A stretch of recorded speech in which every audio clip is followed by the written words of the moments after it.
त्रिभुज वाले चैप्टर का पहला प्रमेय चल रहा है। और पहले प्रमेय में कल कुछ कराए थे, लेकिन उसको फिर से रिपीट कर रहे हैं जिससे आगे का और हर चीज समझ में आए। क्योंकि 3 चीज कराए थे इसमें। सदा प्रतिज्ञा में क्या था, पहले उसको पढ़ो, देखो, ध्यान दो सब लोग। सदा प्रतिज्ञा में था एक त्रिभुज की एक भुजा के समांतर खींची गई। तो एक त्रिभुज बनाए थे हम लोग, फिर से बना लेते हैं। तुम लोग बनाए हो, दोबारा नहीं बनाना। एक त्रिभुज एबीसी बनाए थे ना, और इस बीसी के समांतर एक डीई भुजा रेखा खींचे थे ना, और ये एबी और एसी को, दो भुजाओं को ये काट रहा था डी और ई पर। तो ये दिखाना था, सिद्ध करना था कि दोनों बिंदुएं जो प्रतिच्छेद कर रहे हैं, ये यहां पे एबी को और एसी को समान अनुपात में विभाजित करते हैं, इनका अनुपात समान है, ये सिद्ध करना था। ठीक है, तो कल कराए थे, इसमें ज्ञात है। तो ज्ञात है में क्या ज्ञात था, एक त्रिभुज एबीसी जिसमें एक त्रिभुज एबीसी जिसमें डीई समांतर बीसी, और इसमें अब सिद्ध करना था हमें, सिद्ध करना है। क्या सिद्ध करना है, इसमें सिद्ध करना है कि एडी बटे डीबी, एडी बटे बराबर एई बटे ईसी, ये एई बटे ईसी, ये समानुपात में सिद्ध करना था। रचना में क्या लिखे थे हम लोग, देखो यहां पर हम पहले डी बिंदु से और ई बिंदु से, डी से हमने लंब डाला था एई वाले पर, इसका नाम क्या रखे थे, जी। तो ये लंब था। और ई से हमने लंब खींचा था एडी पर, एडी पर, तो ये यहां पे नाम रखे थे हम एफ ना। और उसके बाद सीडी को और बीई को मिलाया था हमने, इतना किया था ना।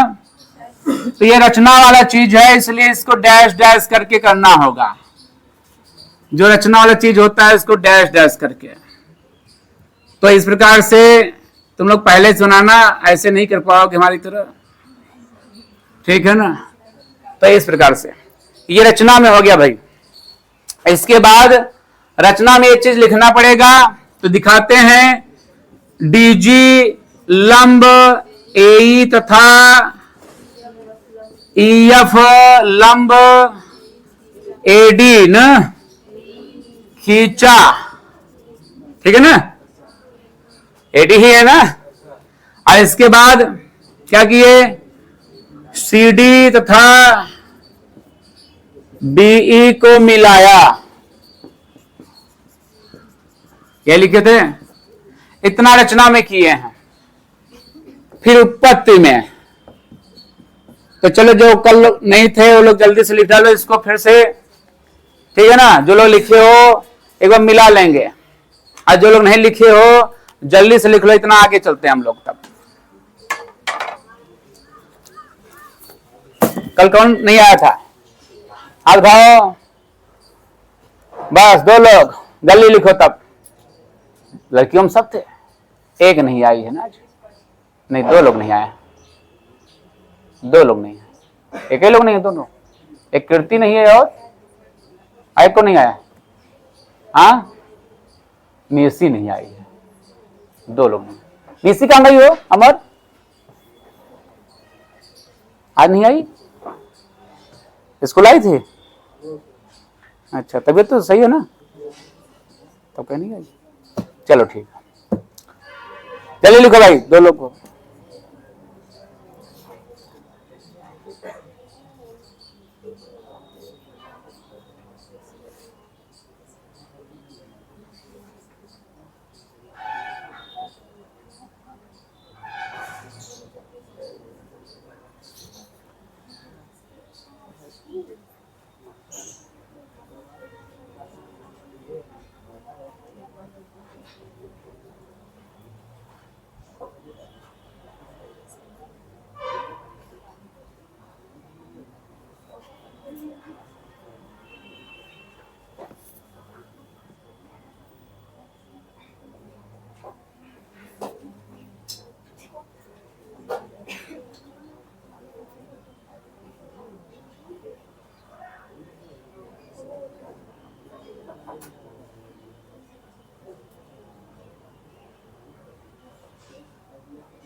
हो गया भाई, लिखे दोनों लोग। चलो उपपत्ति में ध्यान दो। देखो उपपत्ति में रचना के द्वारा जो बना है, अब इसमें हमें कुछ चीजों को लेना है। क्या लेना है? इधर देखो, यहां देखो ये त्रिभुज पहले बी डी ई वाला, ये इतना नीचे वाला ये त्रिभुज, और इधर से ये देखो सी ई डी वाला, इधर वाला एक, इधर वाला तिर्यक ये त्रिभुज बन रहा है, एक तिर्यक इधर बन रहा है। दोनों का एक भुजा उभयनिष्ठ है, यानी जब एक भुजा पर दो त्रिभुज बने हो, एक ही भुजा पे दो त्रिभुज, तो आधार समान होने के कारण यहां पर इनका क्षेत्रफल समान होगा। ये कक्षा 9 के प्रमेय के द्वारा। तो यहां पर हम लिखेंगे समान आधार पर बने त्रिभुज का क्षेत्रफल समान होता है। ये नियम है कि अगर समान आधार पर त्रिभुज है तो यहां पर ये त्रिभुज को इस प्रकार से अलग से बना देते हैं। ये ऐसे है,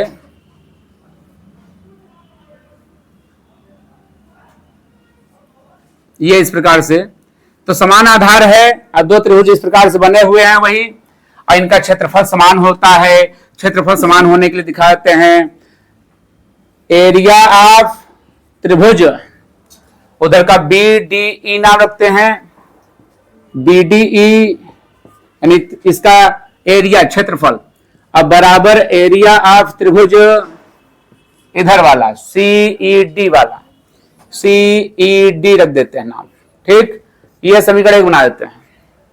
इसके बाद ध्यान दो, अब यहां पर ये बड़ा, ये ऊपर वाला त्रिभुज लेते हैं, छोटा वाला ये ए डी ई, ये त्रिभुज, इस त्रिभुज का क्षेत्रफल, और इसके बाद ये नीचे वाले का क्षेत्रफल लेते हैं, इसका जो नीचे लिए थे ये वाला, और ये ऊपर वाला ले लेते हैं। एक त्रिभुज ऊपर वाला ए डी ई और एक नीचे वाला ये बी डी ई वाला, दोनों के क्षेत्रफल का अनुपात निकालते हैं तब। तो यहां पे एरिया ऑफ ऊपर त्रिभुज ए डी ई, ऊपर त्रिभुज, और बटे एरिया ऑफ त्रिभुज जो नीचे वाला ये वाला लिए थे बी डी ई वाला, और इसका क्षेत्रफल निकालते हैं। यहां पर 1/2 गुणते आधार और जो लंब है, लंबाई या ऊंचाई जो लंब होता है, तो इस त्रिभुज का हम रख रहे हैं पहले, तो इसका ये यहां पे आधार हो गया जिस पर ये लंब है, तो ये लंब हो गया ऊंचाई, और ये आधार हो गया एडी और ईएफ, ये रखेंगे। तो यहां पर रखेंगे एडी अगुणते ईएफ, ये आधार है, ये इस पर लंब है, ये हमने रचना में बनाया है। अब बटे में नीचे वाले का भी वही सूत्र से 1/2, अब इस वाले का आधार लंब क्या है, अब यहां पे ये त्रिभुज तो ऐसे है, लेकिन इसका यहां पर ये लंब तो नहीं दिख रहा है, तो इस त्रिभुज से ही ये भुजा आगे बढ़ा है, ये भुजा आगे जो बढ़ा भुजा है, इसी से यहां से लंब डाला गया है। तो ये बढ़ी हुई भुजा, अगर किसी त्रिभुज पे जो त्रिभुज लंब ना हो, अगर ऐसे त्रिभुज है इस प्रकार से, तो इसकी एक भुजा बढ़ा के इस पे लंब डाल सकते हैं, तो ये बढ़ी हुई भुजा पे लंब माना जाएगा। तो इसी प्रकार से यहां भी है, देखो ये त्रिभुज ले रहे हैं नीचे वाला, लेकिन इस भुजा को यहां तक बढ़ाने पर ये लंब इस पे है, तो आधार हमारा ये बीडी ही होगा, लेकिन लंब ईएफ होगा। तो यहां हम यहां कर देते हैं, आधार हमारा वही बीडी होगा, लेकिन लंब ईएफ जो ऊपर वाला है वही लंब इस पर भी होगा। इसके बाद यहां पर ये तो सेम है, कट जाएगा, ये भी कट जाएगा। तो इस प्रकार से एरिया ऑफ त्रिभुज ADE अब बटे में एरिया ऑफ त्रिभुज BDE, ये बराबर आ गया AD बटे BD, ये नंबर 2 बना देते हैं। तथा इसके बाद अब देखो, अब यही ऊपर त्रिभुज लेंगे फिर दोबारा ये वाला, लेकिन अब नीचे वाला ये लेंगे इधर वाला जो इधर वाला था, अर्थात एरिया ऑफ त्रिभुज ऊपर वाला वही ADE, लेकिन यहां पे बटे में बदल जाएगा जो दूसरा वाला था, क्या नाम रखे थे, CED, त्रिभुज CED इधर वाला। आइए वही सूत्र से 1/2, और जब इधर ले रहे हैं इधर वाला ना, तो इसका जो यहाँ पे लंब लेंगे अब इधर लेंगे, जो आधार ये इस आधार पे पड़ा है, इसी त्रिभुज में पिछले वाले में ये इधर का लिए थे लंबा आधार, अब इधर का लेंगे लंबा आधार, तो यहाँ पे ये लंब आधार हो जाएगा AE और लंब होगा DG, तो AE इंटू DG कर देते हैं, AE इंटू DG, ये बदल जाएगा इसमें। अब बटे में 1/2 गुणते, अब नीचे वाला उसी प्रकार से ये बढ़ी हुई भुजा, तो लंब तो ये DG ही होगा, आधार CE हो जाएगा, तो CE रखेंगे आधार और यहाँ पे DG वही होगा, तो इस प्रकार से ये कट जाएगा, ये कट जाएगा दोनों, 1/2 से 1/2, और ये इसको कट कर दिया। यहाँ ये बना यहाँ पे त्रिभुज एरिया त्रिभुज ADE और एरिया ऑफ त्रिभुज CED, और ये बराबर आ गया AE बटे CE, और नंबर 3 बना दिए इसको।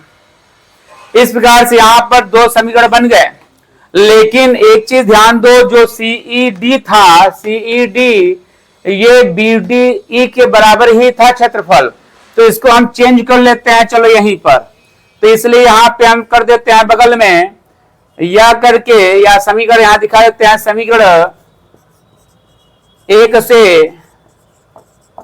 से समीकरण 1 से हम यहाँ पे लिख सकते हैं इसी चीज को, एरिया ऑफ त्रिभुज ADE ऊपर वाला वही रहेगा, लेकिन नीचे वाले को चेंज करके इसके बराबर ये था त्रिभुज BDE, ये बराबर वही रहेगा जो यहाँ पे है इसके, क्योंकि बस यही चेंज किया है, एक नीचे वाला, सब कुछ वही रहेगा। ये नंबर बनाते हैं 3।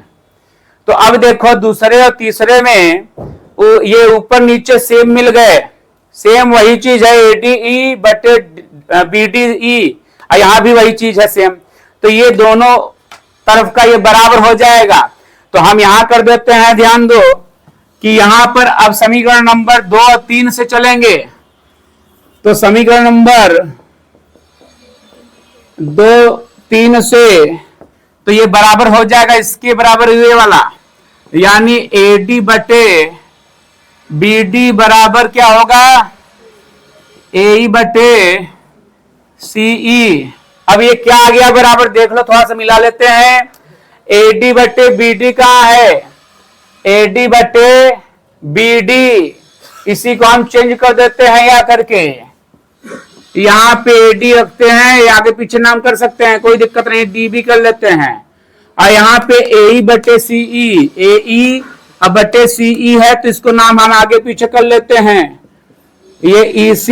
अब देखो जो सिद्ध करना था वही है क्या, तो ये हो गया हैंस प्रूव्ड, क्या हो गया, हैंस प्रूव्ड, ये सिद्ध हो चुका है। एक बार फिर से देखेंगे तब लगाएंगे। इस प्रमेय को कहते हैं थेल्स का प्रमेय, क्या कहते हैं, थेल्स का प्रमेय। इसको यहाँ पे एक त्रिभुज है, इस त्रिभुज में ABC हम मान लेते हैं इसको, लेकिन एक भुजा है जो त्रिभुज की 2 भुजाओं को ये समानुपात में विभाजित कर रही है, यानी ये D बिंदु पर और ये E बिंदु पर काट रहा है, और ये समानुपात में विभाजित कर रहा है। तो ये सिद्ध करना है कि ये जो तीसरी रेखा DE रेखा है, ये तीसरी भुजा यानी BC के समांतर है। तो यहां पे हम क्या करेंगे, पहले ज्ञात है, ज्ञात है बताना भाई, वहां पे दिख रहा है ना, ज्ञात है, पहले लिखते हैं क्या ज्ञात है, देखो पहले त्रिभुज ABC जिसमें क्या है, जिसमें AD बटे, अरे भाई अनुपात दिया है नहीं, ये तो AD बट्टे DB बराबर, हाँ ये दिया है, ये अनुपात दिया है, ये दिया है इसमें अनुपात। ठीक, अब सिद्ध क्या करना है देखो, तो सिद्ध करना है, बताओ क्या सिद्ध करना है, चलो क्या सिद्ध करना है, DE समांतर, हाँ ये सिद्ध करना है DE समांतर BC। ये देखो रचना हम क्या करेंगे, रचना हम करेंगे ना, रचना हम करेंगे, क्या करेंगे चलो देखते हैं हम लोग। रचना में इसमें यह बताया गया है कि रचना में हम एक मान लेते हैं कि DE समांतर नहीं है, चलो इसे सिद्ध करना है ना, जो चीज सिद्ध करना है तो हम मान लेते हैं कि DE समांतर नहीं है, तो हम एक दूसरी भुजा हम खींचते हैं, एक दूसरा रेखा खींचते हैं, ये D से होकर जाएगा और ये ऐसे जाएगा, देखो इसको हम नाम दे देते हैं यहां पे F। ठीक है, ये D से ही जाएगा, एक बिंदु कॉमन ले लेते हैं, लेकिन ये वाला बिंदु हम जो है हटा देते हैं, ऊपर या नीचे भी कर सकते थे। तो मतलब इसका क्या है कि ये जो हम DE DF जो है खींचे हैं, ये हम रचना से समांतर हम मान लेते हैं कि DF समांतर BC खींचा। ठीक, यहां दिखा देते हैं माना, ये मान के खींच दिए, ये समांतर यहां नहीं दिख रहा है, ये मान के खींचेंगे क्योंकि ये हम मान के चल रहे हैं कि ये समांतर है, जो DF वाला खींचे हैं ये DF वाला समांतर है, और जो सिद्ध करना है DE वाला जो पहले से खींचा था वो समांतर अभी हम नहीं मान रहे हैं क्योंकि अभी सिद्ध ही नहीं है, तो हम समांतर उसको नहीं मान रहे, हमें ये समांतर मान के खींच लिए। ठीक, इसके बाद क्या करना है भाई, अब यहां पर उत्पत्ति में चलते हैं, तो उत्पत्ति बहुत सरल है, ध्यान से देखते रहना। उत्पत्ति में यह करना है कि रचना से जब ये हमने बनाया है DF समांतर BC, क्या DF समांतर BC, तो अभी अभी सिद्ध किए हो पहले प्रमेय में कि किसी त्रिभुज के समांतर में कोई अगर खींचते हो भुजा तो उसके भुजाएं क्या होती हैं, समानुपाती होती हैं। तो यहां पे हम लिखेंगे यदि DF समांतर क्या है BC, ये कहां से, रचना से, कहां से, रचना से, तब थेल्स के आनुपातिकता प्रमेय से, हाँ जो पहला वाला प्रमेय है थेल्स के आनुपातिकता प्रमेय से क्या है, तब हम लिख सकते हैं AD बटे DB, क्या AD बटे DB ना बराबर AF बटे FC। F तक लेना है, E नहीं लेना है, इसको हम समांतर माने हैं, तो क्या लिखेंगे AF बटे, हाँ FC, लपसी मत कह देना ना, यहां क्या लिखते हो DB। नंबर 1, कोई दिक्कत, कुछ नाम ऐसे होते हैं कुछ चीजों का याद दिला देते हैं, लपसी। चलो पूरी लपसी नहीं खाए हो, हाँ बहुत अच्छा लगता है हमको तो पसंद है। देखो अच्छा ये देखो क्या बनता है लपसी, बताओ, हाँ आटा का बढ़िया जो है लपसी, पूरी खाओ प्रभु के गुण गाओ। देखो ध्यान दो, बहुत बढ़िया लगता है हमको। फिलहाल अब तुम लोग कैसा लगता है और हम नहीं जानते हैं। देखो पहले इधर, तो यहाँ पे ये अनुपात से हो गया, ये प्रमेय के द्वारा हमने ये लिख दिया क्योंकि रचना में हम समांतर खींचे थे तो ये बराबर होगा ना, लेकिन ज्ञात है में क्या है यही तो देखो ना, लेकिन ध्यान देना, लेकिन क्या AD बटे, हाँ ज्ञात है में देखो ना बराबर AE बटे नंबर 2, ये क्या है यहां लिखना जरूरी है। कहां से लिख दिए भाई, ऐसा नहीं उड़ान डकान इधर उधर से लिख रहे हैं ना, एकदम मतलब लिखना जरूरी है बगल में कि ये हम कहां से हम रख रहे हैं। ये तो रचना से हमने दिखा दिया, इस प्रमेय से ये बराबर हो गया, अनुपात नियम था। और उसके बाद जो अभी सिद्ध किए थे भाई, अब यहाँ पे लेकिन ये चीज दिया है, अब दिया है तो नंबर 2 बना के ज्ञात है लिख दिए, लेकिन ये देखो थोड़ा ध्यान से देखो ना, देखो देखो इधर मिल रहा है क्या, सेम, तो इधर वाला भी तो बराबर हो जाएगा ना। तो समीकरण नंबर 1 2 से बराबर करते हैं, राइट हैंड साइड बराबर, जब लेफ्ट हैंड साइड बराबर है तो राइट हैंड साइड भी बराबर होगा, AF बटे FC, बोलो इसे, आइए हाँ ये देखो बराबर हो गया, लेकिन ये क्या होगा भाई, ये तो कुछ देखो तो चेक कर लेते हैं क्या आ गया। ये जरूरी है कि जो आ जाए उसको एक बार चेक कर लो कहां से आ गया, ये क्या आ गया। चलो इन दोनों से तो आया था, लेकिन देखो कहां है, ए एफ बटे एफ सी कहां है, ए एफ बटे एफ सी ये वाला ना। आई कौन आ गया भाई, ए बटे ई सी, ए बटे ई सी, अरे दोनों एक ही तरफ वाला, दोनों आ गया, एक ही तरफ वाला दोनों आ गया। चलो कोनो दिक्कत नहीं है। अब उपप्रमेय में जैसे करते थे जोड़ के, दोनों पक्षों में, दोनों पक्षों में एक जोड़ने पर, ओके हाँ जोड़ दो। आप तो जानते हो ना जोड़ने पर कैसे होता है, +1 बराबर ए बटे ई सी +1, लघुत्तम ले लें, जगह नहीं बचा यहां पे, वहां कर दें क्या, चलो वहीं कर देते हैं। ये बगल में इसको हटाते हैं पहले, चलो यहां पे करते हैं भाई, यहां पे खींच देते हैं। ये देखो ध्यान दो, यहां पे लघुत्तम लो ना एफ सी, एफ सी ध्यान से देखना, तो क्या आ जाएगा ऊपर बोलो, अरे जमान फिसल जाएगा तुम लोग का। चलो चलो अब देखो ये वाला ई सी ऊपर प्लस ई सी, अच्छा ये देखो ए एफ और एफ सी जोड़ो क्या होगा, ए सी बटे, ये बोलो ए सी बटे ए सी, ए सी ऊपर है ना, ए सी से ए सी कैंसिल, तो ये बराबर हो जाएगा एफ सी बराबर ना। अच्छा ये देखो पहले, अब क्या आ गया ये, हाँ देखो जल्दी से, एफ सी बराबर ये कहां है, ये देखो एफ और अरे ये दूरी एफ सी और ये ई सी, ये दोनों बराबर है क्या, अरे इसके अनुसार बराबर है, यहां दिख रहा है क्या बराबर, ये दूरी और ये दूरी बराबर है क्या, नहीं, कहां बराबर है, ये इतना दूरी एफ सी वाला और ये इतना दूरी बराबर है क्या, लेकिन ये कह रहा है कि नहीं बराबर है। ये कब संभव होगा, जब एफ ई पर हो, मतलब ई एफ पर हो, जब ये दूरी यानी ये जो है बिंदु एक ही हो जाए, जब ये दोनों बिंदु एक ही हो जाए यानी संपाती, क्या हो जाए संपाती, जब एक के ऊपर एक हो जाएंगे संपाती, जैसे घड़ी की एक सुई है और उसके ऊपर दूसरा सुई आ जाए ऐसे, तो क्या हो जाएगा संपाती, संपाती एक दूसरे के ऊपर, तो संपाती हो जाए, यानी एफ सी संपाती होंगे, एफ ये संपाती हो जाए, तो संपाती होने पर अगर हम यहां दिखा देते हैं, चलो यहां अगर ये दोनों एक ही पे हो जाए, मतलब ऐसे देखो ई जो है इसको हम मान लेते हैं इसी पे, ये ऐसे बनाए और डी वाला तो दोनों को कॉमन है ना, और ये एक दूसरे पे ला दो, लो एफ और ई, तो अब बताओ आ गया ना संपाती, एक ही बिंदुआ हो जाए, एक ही बिंदु पे आ जाए दोनों संपाती हो जाए, तो यहां पे जो सी से दूरी है दोनों का क्या हो जाएगा बताओ,